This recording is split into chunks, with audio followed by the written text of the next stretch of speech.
আসসালামু আলাইকুম ও রাহমাতুল্লাহ। প্রিয় দর্শক, আপনি কখনো কি চিন্তা করেছেন আমাদের এই যে বিশ্ব, আমাদের এই যে দুনিয়া পৃথিবী, কিভাবে এই পৃথিবী সৃষ্টি হয়েছে? কে বা আমাদের এই বিশ্ব পৃথিবী সৃষ্টি করেছেন এবং কেনই বা তিনি আমাদের এই মহাপৃথিবী, মহাবিশ্ব, মহা এই দুনিয়া সৃষ্টি করেছেন? এর পিছনে কি কারণ রয়েছে? চলুন আজকের এই ভিডিওতে আমরা সেসব বিষয়ের উত্তর খোঁজার চেষ্টা করব। তাই দেরি না করে এখনো যারা চ্যানেলে নতুন আছেন তারা চ্যানেলটি সাবস্ক্রাইব করে পাশের নোটিফিকেশন বেলটি অন করে দিন। প্রিয় দর্শক, মাত্র কিছু সময় আগে আমরা জানতে পেরেছি যে মহাবিস্ফোরণ, সে মহাবিস্ফোরণের ফলেই কিন্তু আমাদের এই যে দুনিয়া, আমাদের এই যে পৃথিবী, সে পৃথিবী সৃষ্টি করা হয়েছে। কিন্তু আপনি শুনলে অবাক হবেন যে আজ থেকে প্রায় 1450 বছর আগে পবিত্র কোরআন মাজিদের মধ্যে এই পৃথিবী সৃষ্টি হওয়ার রহস্য সম্পর্কে উল্লেখ করা হয়েছে। পবিত্র কোরআন মাজিদের সূরা আম্বিয়া আয়াত নম্বর 30-এর মধ্যে আল্লাহ সুবহানাহু ওয়া তাআলা বলেছেন, অবিশ্বাসীরা কি দেখে না যে আকাশ আর জমিন একসঙ্গে ছিল, অতঃপর আমি উভয়কে আলাদা করে দিলাম আর প্রাণ সম্পন্ন সবকিছু পানি থেকে সৃষ্টি করলাম, তবুও কি তারা ঈমান আনবে না? দর্শক, দেখতে পাচ্ছেন মহাবিশ্বে যে কিভাবে সৃষ্টি করা হয়েছে সেসব সংক্ষেপে এই আয়াতের মধ্যে কি বলা হয়েছে। আমরা পরবর্তী অন্য আয়াতে দেখব যে আল্লাহ সুবহানাহু ওয়া তাআলা আর কি বলেছেন এ সম্পর্কে।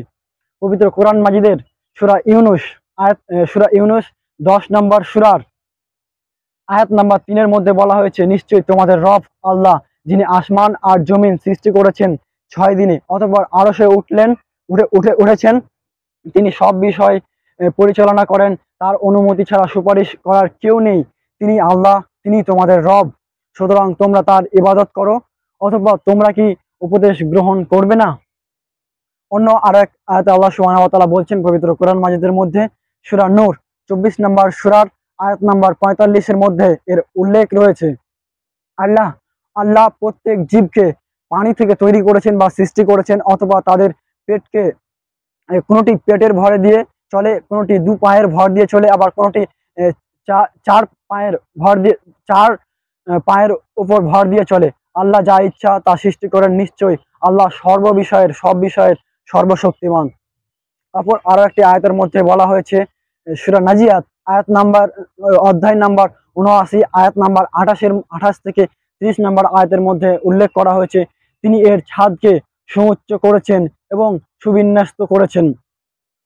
তিনি তার রাতকে আঁধারে ঢেকে দিয়েছেন আর তার দিবালোককে প্রকাশ্য করেছেন। অতঃপর তিনি জমিনকে বিস্তীর্ণ করেছেন, তা থেকে তার পানি ও তৃণ বের করেছেন।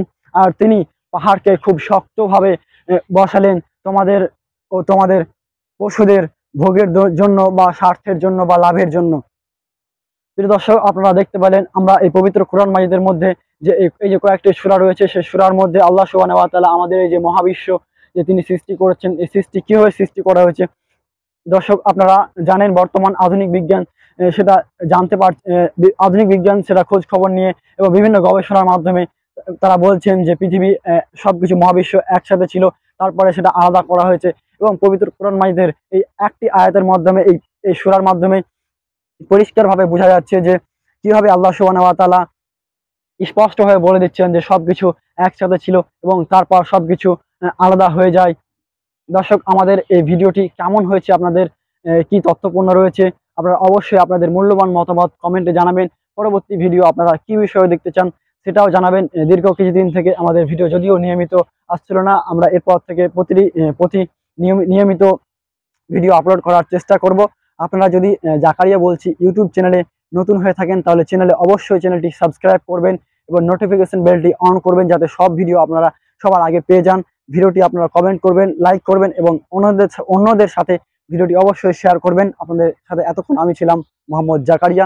দেখতে থাকুন জাকারিয়া বলছি ইউটিউব চ্যানেল এবং ফেসবুক পেজ।